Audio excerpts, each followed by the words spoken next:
Madam Chair, this is a historic piece of legislation before us this evening. H.R. 3, the Elijah Cummings Lower Drug Costs Now Act, is the critical action we need to lower prescription drug prices for Americans across the United States. Unfortunately, my Republican colleagues this evening continue to peddle Big Pharma's talking points and say that this bill will stifle innovation. Even the Trump administration's Health and Human Services Secretary, Alex Azar, who was a drug company executive himself, acknowledged, I quote, that drug companies like to claim that if one penny disappears from pharma's profit margins, American innovation will grind to a halt, unquote. Frankly, I'm appalled by this argument, Madam Speaker.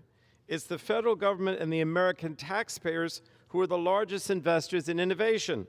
In fact, the National Institutes of Health, which has long enjoyed bipartisan, bicameral support, is the largest public funder of biomedical research in the world. For decades, publicly funded research has laid the foundation for the treatments and cures that patients use today. Research shows that many patented prescription drug products were first discovered through taxpayer-funded NIH research and grants.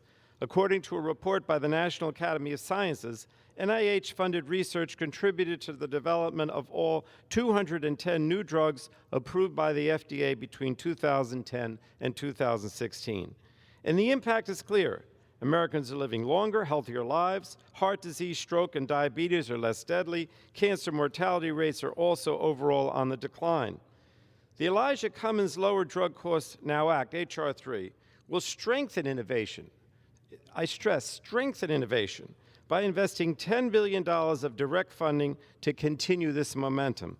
This money is delivered to the agency over 10 years to provide sustained, predictable investments to our nation's brightest researchers at our world-class universities and medical research centers. This bill will advance research in cancer, rare diseases, regenerative medicine, antibiotic resistance, among others. It also provides additional funding for Phase 2 and Phase 3 clinical trials.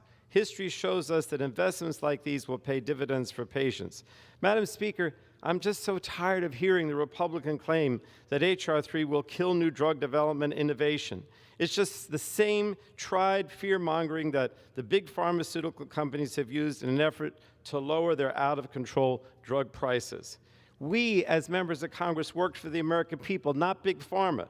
And now is the time for us to act and deliver our promise to patients who rely on prescription drugs to live long and meaningful lives by lowering their drug prices. I reserve the balance of my time.